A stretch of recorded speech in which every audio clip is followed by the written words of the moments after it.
Oh, hello everyone. This is the information channel of Kyowa Research Center. Now, I am Nobuhiko Suto, the director of the center. And today is 16th November 2023, and we are at Palestinian embassy here in Tokyo. We have a chance to talk to the ambassador SIAM here with Mr. Yukio Hatoyama, who was the former Prime Minister of Japan. So the purpose of our visit is, as you can easily understand, to know the real situation of Gaza and the Palestinian issues. Every day we see bombardment and inhuman operation of military of Israel government. And though there are so many information through the commercial media or government propaganda, but there are a few genuine information about the issue and the situation of Gaza and the state of Palestine today. So it is a great opportunity to have a chance directly to ask the situation to the ambassador of the state of Palestine. Just yesterday, Israel Defense Force charged into Al-Shifa hospital with many tanks and troops. This hospital is the largest key hospital in Gaza, and hundreds of patients, newborn babies, wounded citizens were waiting for surgical operation and medical care, and they must be duly protected by the international humanitarian law. All and every military operation of Israel force to citizen and civil facilities in Gaza is unlawful and violation of the Geneva Convention Protocol 2, prohibiting the collective punishment. However, we have to understand that such military operations started not just after October 7 attack by Hamas, but the continuation of the violation of international law from 1960s. We must comprehend the total picture of the Palestine issue before talking about the Gaza conflict. Today, we have an honor to interview directly to the ambassador and the representative of the State of Palestine, His Excellency Mr. Waleed A, regarding the real situation of Gaza and the future of the State of Palestine. Thank you very much, Ambassador SIAM, for sparing such a precious and busy time in different situations to us. Thank you, Professor Suto. And allow me to welcome His Excellency former Prime Minister Hatoyama. We have met many times in the past, before he got to be a Prime Minister, many times, and after he got to be a Prime Minister.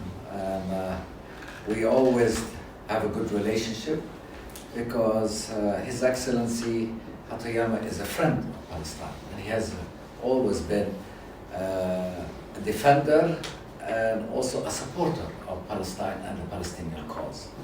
And he has visited Ramallah, which is the temporary capital of Palestine right now, and also attended the funeral for our beloved leader Yasser Arafat after he was assassinated by Israel. So allow me to welcome, and it's an honor to be here with His Excellency, former Prime Minister. Thank you.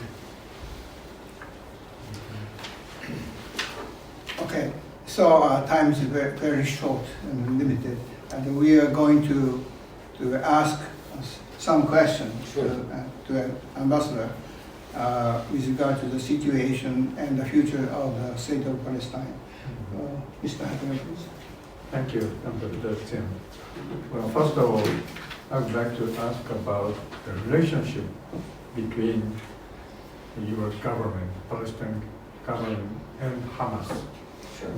What is the Palestinian government comment on the incursion and assault of the Hamas to Israel on October 7?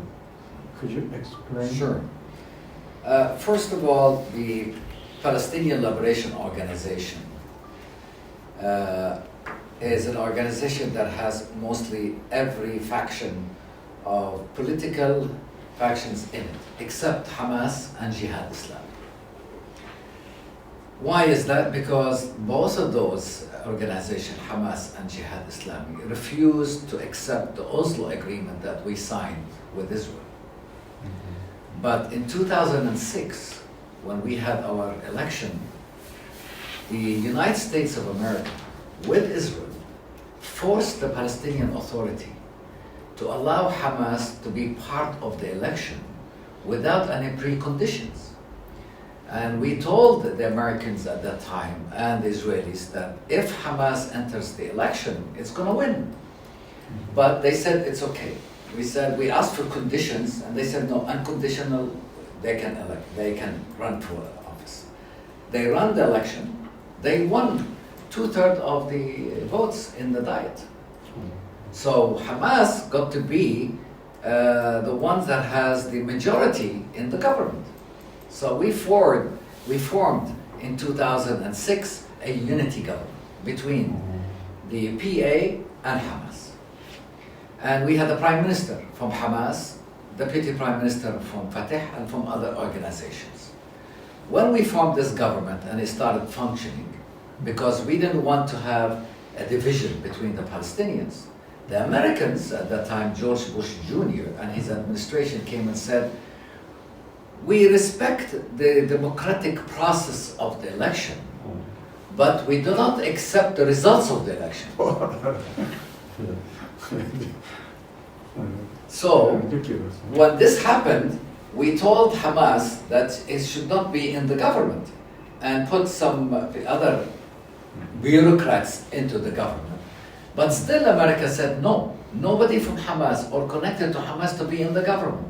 And that allowed Hamas to have a revolution against the Palestinian Authority and the PLO and kick us out of Gaza and take over Gaza.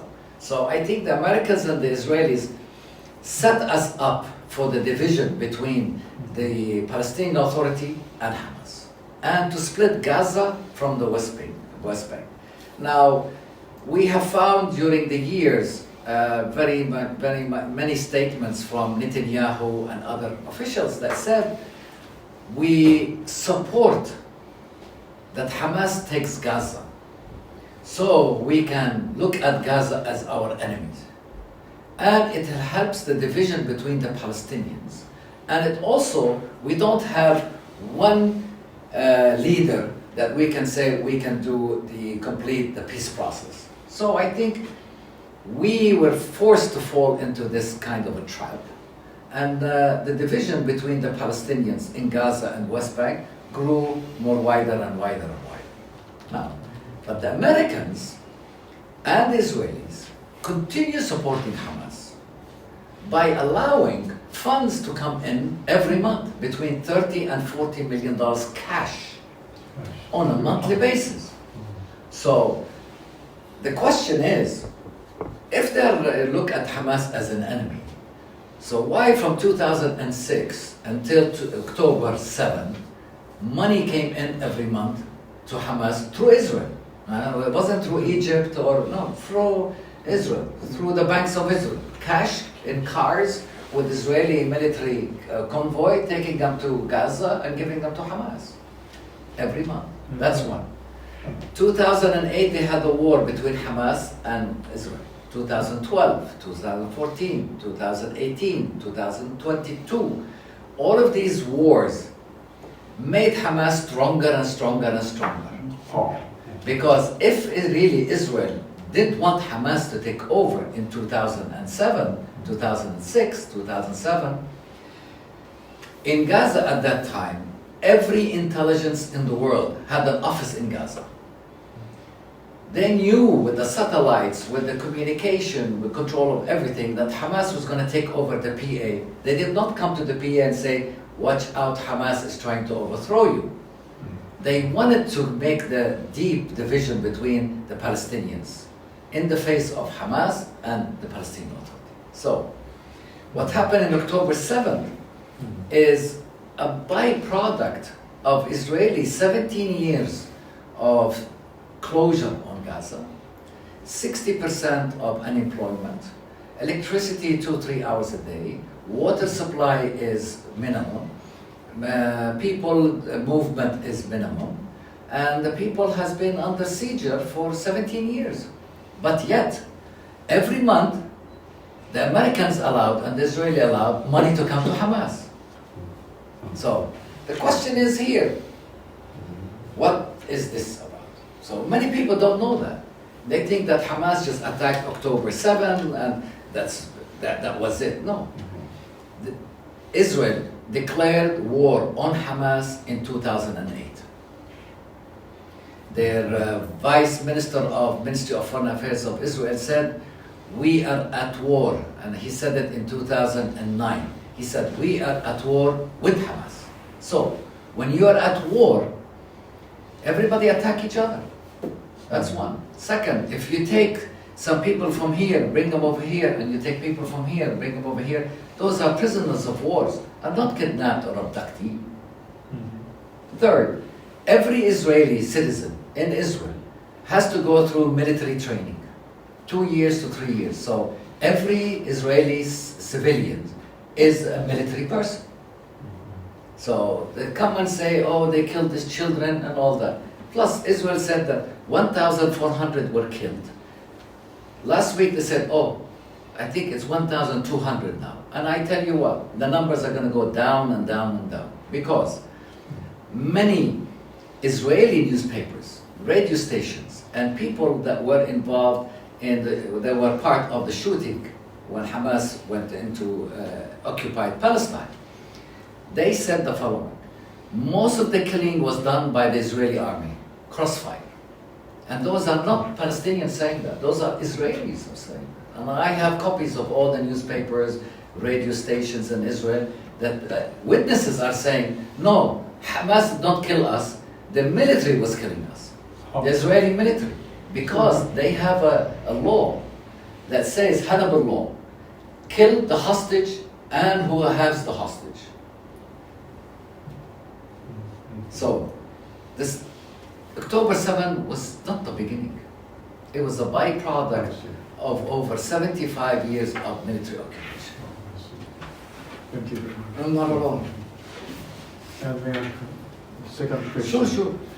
Well, I'm sorry for the misery of citizens in Gaza under indiscriminate and inhuman bombardment by the Israel Defense Force. Yes.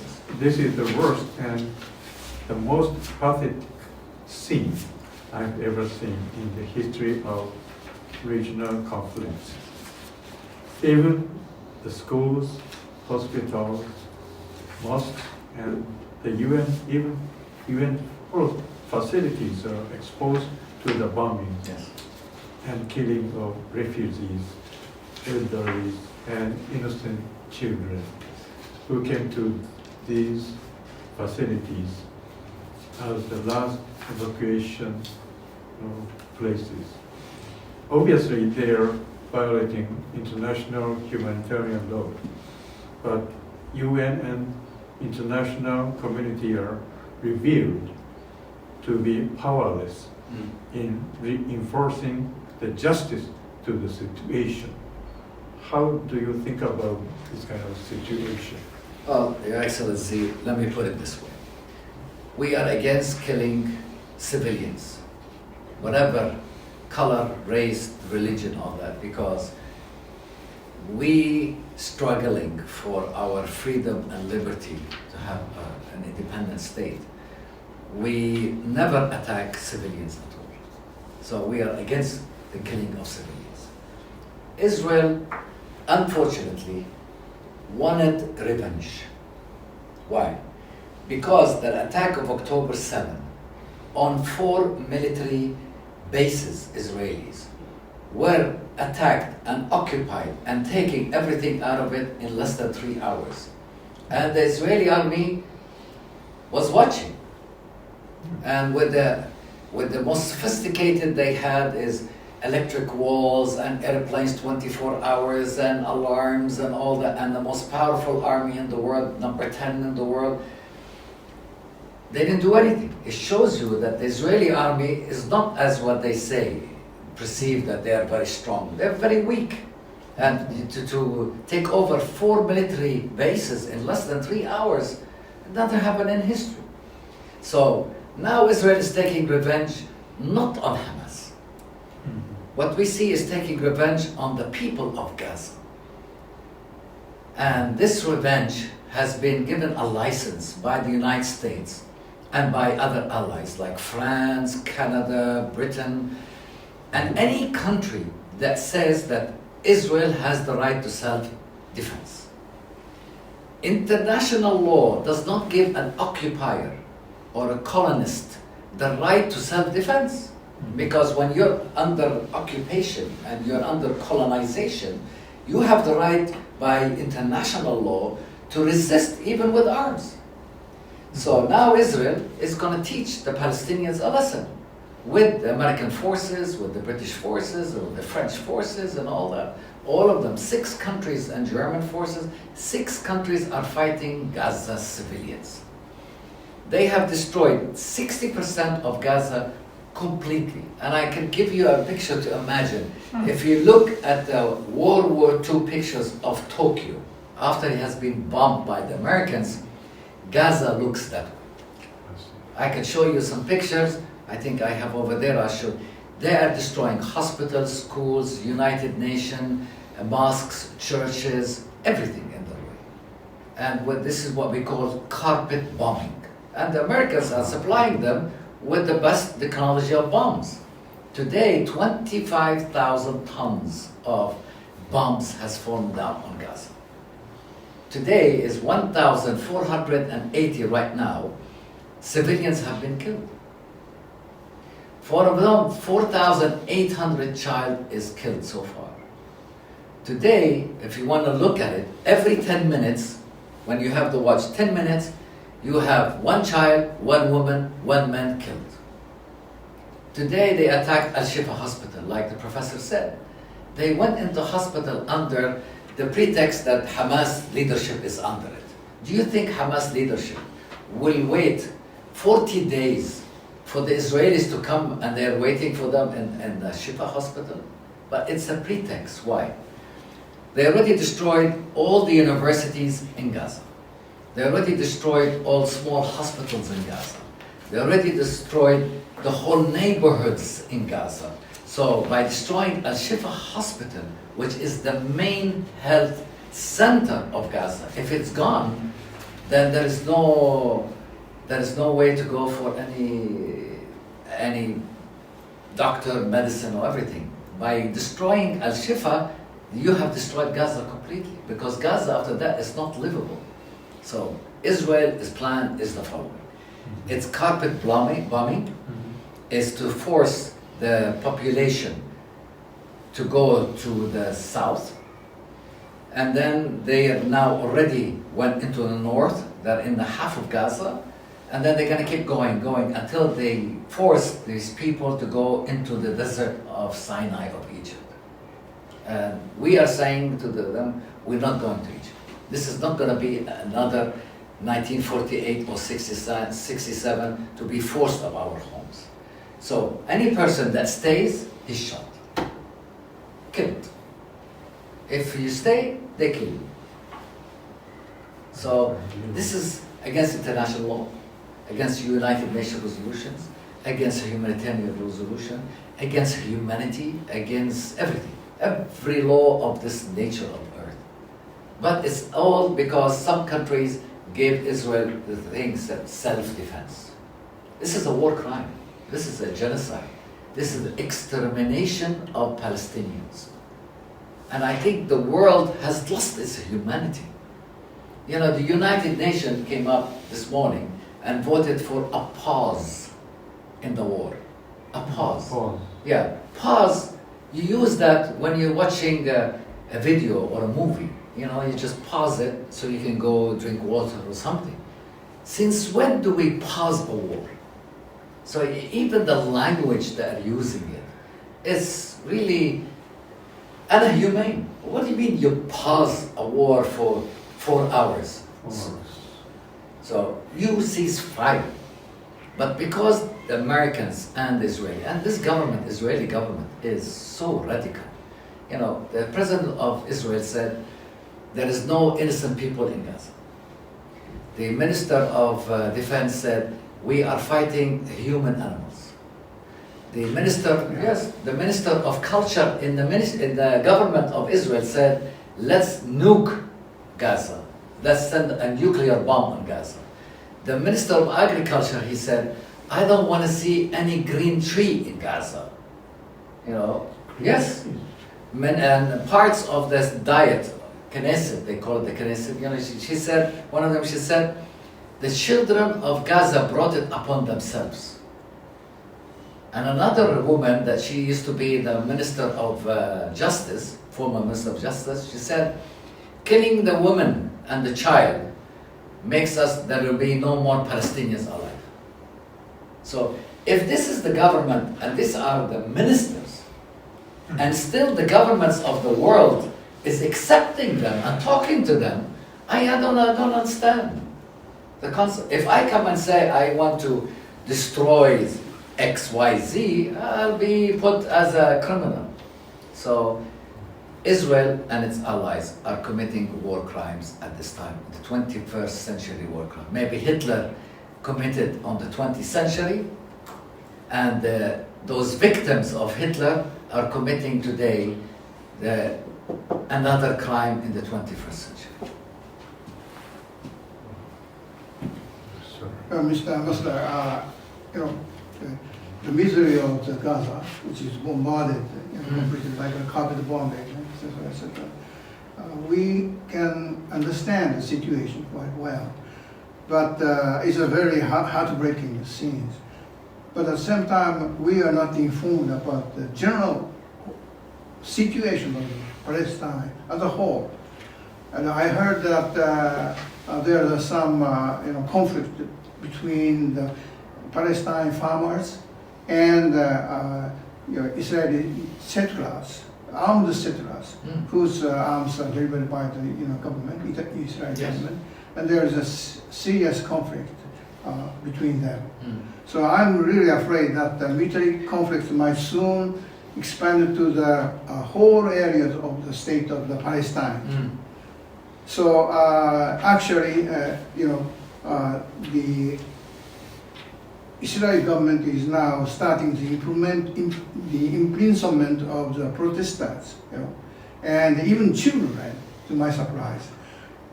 So that will surely provoke the resentment of the society of Palestine and the world, and that may lead to the nationwide conflict. So there is there's a possibility of enlarging, expanding the conflict to the total areas of Palestine. How do you guess such risk? Well, since the 1st of January this year, Israel has been attacking the West Bank and East Jerusalem. At the October 7th, exactly, 285 civilian Palestinians were killed in East Jerusalem and in the West Bank. In the same time, the settlements, illegal settlements by international law, has expanded to over 220 illegal settlements, with over 650,000 illegal settlers living on our land. They own 78% of the land. We are supposed to own 22% of the land. Today, we own less than 11% because the other 10%, they took it as illegal settlements. These illegal settlers, they are given weapons, unfortunately by who? By the National Security Minister in Netanyahu's government. He gave out the other day 26,000 machine guns. And he told them, kill Palestinians. Now, if the president and the prime minister and ministers and his minister is this guy is Ben Ghafir is giving weapons to his illegal settlers and tell them kill Palestinians, take over their homes, take over their land, and the world are still working with this government, I don't understand where is the world, you see. So we have illegal colonization since 1948 until today. We have illegal occupation, military occupation. We have walls around our West Bank and Gaza. We have our water, electricity, food, medicine, communication controlled by Israel. And also, if we move from one town to one town or one city to one city, it's blocked by Israeli checkpoints. 210 checkpoints every day. And these checkpoints, you have to go through a cage. And sometimes in this cage, you stay for hours. It's like animals. They treat us animals because Israelis already said, Palestinians are animals. So with all this problem for the past 75 years, we have tried to say to the Israelis, let's have two states. Without these two states, never Israel will have security. I can tell you that. Even if Israel kicks us out of Gaza and West Bank, we will return to fight, to resist, because we want our land. And this will be continuing for centuries and centuries and ages. But the world has to take a decision. Israel should not continue to be a country that doesn't comply with international law, doesn't comply with United Nations resolutions, doesn't comply with anything. Netanyahu controls America. And the international community is responsible, and I don't blame Israel only today. I blame every country in the international community on the genocide that is happening in Gaza. Because they should say to Israel, stop. They should have come and sent forces to stop it. The United Nations cannot do anything because the United Nations is weak anyway. And it's controlled by the United States anyway. It's controlled by money. Who pays more the money controls the United Nations. So I think this war in Gaza is going to change the history. It could explode into a regional, it could explode into World War III. Or it could be very peaceful. It depends on what the international community wants. Right, I quite agree. Returning to the subject of the Gaza issue. Sure. Although direct encounter of the major forces is yet to come, the military conflict and the mopping up operation will be settled anyway in the end, although it takes long. But what kind of governance is expected in Gaza after the ceasefire or complete control of the city by IDF or something? First of all, nobody will govern the Palestinians other than the Palestinians themselves. Not America, not Egypt, not Jordan, not Israel, not the United Nations, not anyone. We govern ourselves. But Israel has to withdraw the 1967 borders and we declare our state. If we declare our state, then there's no Hamas, no Hezbollah, no nobody, because we took our land what we want and we have East Jerusalem as our capital. So in 2002, all Arab and Islamic countries did what we call the Arab Initiative. And the Arab Initiative is said to Israel, if you would, that's 2002, if Israel withdraw, according to the United Nations resolution 242 and 182, 182, whatever, if they withdraw to 1967 border and East Jerusalem is the capital and Palestine is a full state with borders and all, Israel doesn't have to worry about security. Why?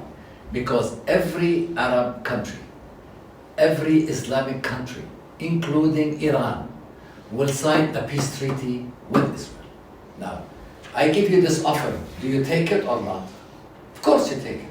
But because Israel doesn't want peace, because Israel wants to expand out of Palestine to Jordan, to Iraq, to Saudi Arabia, to Syria, to Lebanon, according to the Zionist ideology of they have. 2002, all Arab Islamic countries, 54 countries in the world said to them, you give Palestine United Nations resolution implemented, and we all sign peace with you. What do you want more than that? But that shows you that Israel doesn't want peace.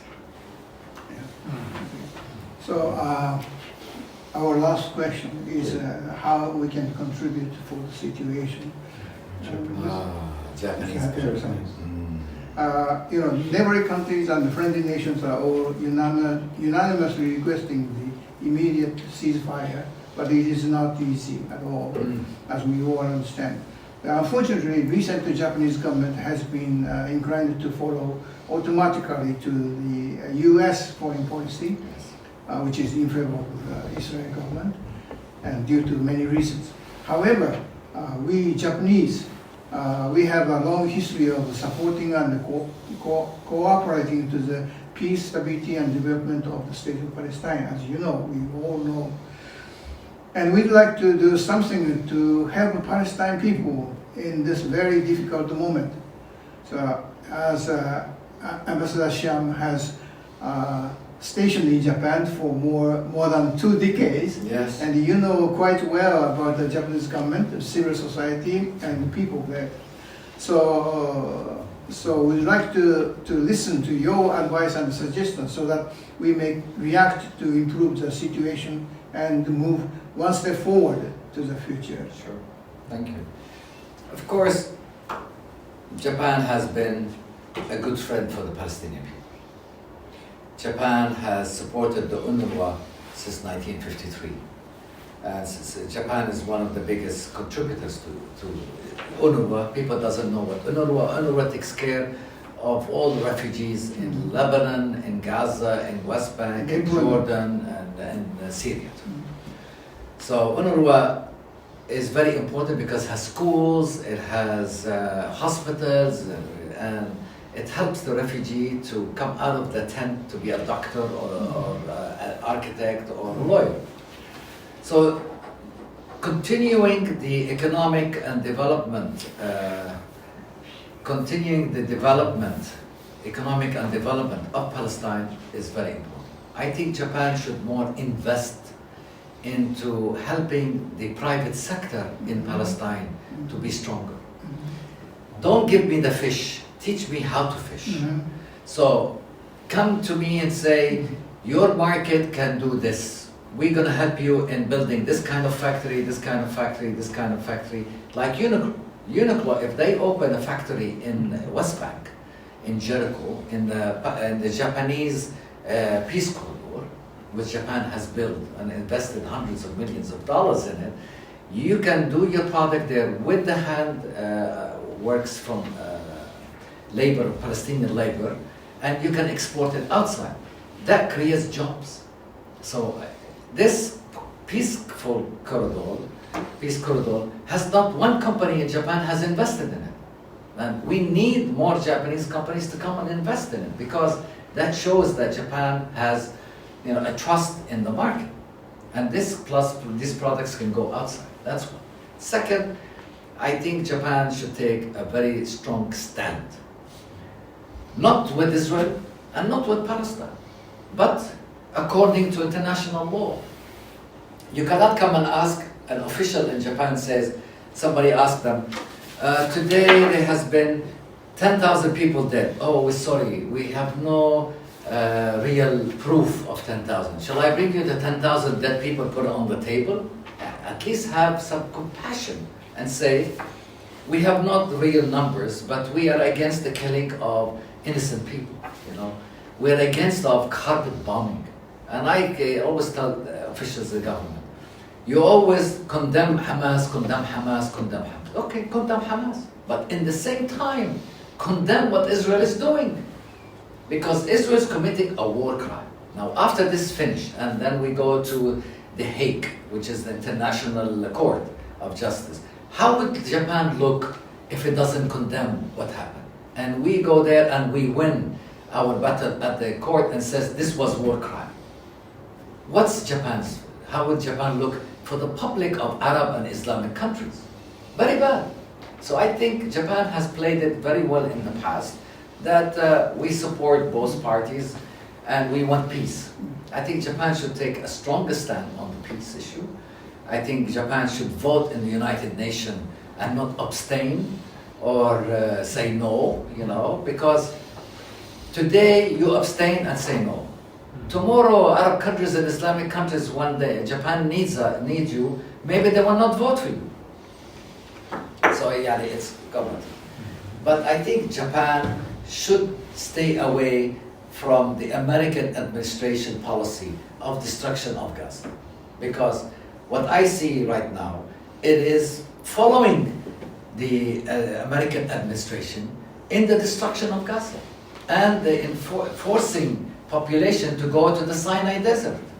Even though they say no, but this is what I'm seeing on every day. People are moving from here to here to here to here to here, and sooner or later, when Israel is here, what is 2.3 million people going to do? They're going to cross the borders by force, and that will create another refugees problem, because Israel will not allow them to come back. You know, my parents left in 1948. They were not allowed to come back. My cousins, they were left in 1967. They were never allowed to come back. You think in 2023 they will allow us to come back? So I think Japan should be strong enough to say no more population mover, you know, displacing our population, because it's against humanity, it's against international law, and Israel has to stop the war. Don't pause. Don't say humanitarian ceasefire. Well, what's a humanitarian ceasefire? Yeah, you want to stop the war for 3 hours so you can feed us and kill us again? Yeah, you want us to die on a full stomach? Oh, stop the war. This is not a war, this is a war crime, this is extermination, this is a genocide. But to say pause? Nah. So I believe Japanese government is wise enough, and the people of Japan is wise enough to take a decision that Japan should continue to be neutral about what's happening and to support complete ceasefire and ending of the war. Because you cannot kill all Hamas people. Hamas is a thought, an idea. How are you going to kill an idea? You kill that idea by how? Because this idea, once it's a country, once it's land. Give the land, the idea is finished. Simple and easy. And I want to add one thing, if you allow me, Professor. Every Palestinian appreciates Japan for their support, continuous support for over 40 years. And we look at Japan as our model, that after World War II it was destroyed and they built themselves. And this has been a model for us all the time. So I hope Japan continues to be a model for the Palestinians and for the people of the world. Thank you very much, very much, Ambassador SIAM. You're very informative, and you have good access to judge for the situation we Japanese should think about. And finally, your suggestion about what should we do, it's very important, and we would like to discuss what you mentioned, and we'd like to discuss with our colleagues. Please. And we do something for the future of this region. Thank you very much. Thank you very much. It's an honor. Yeah. Thank you. Thank you. No, it's an honor, Hatayama-san. Really. Thank you very much. Thank you.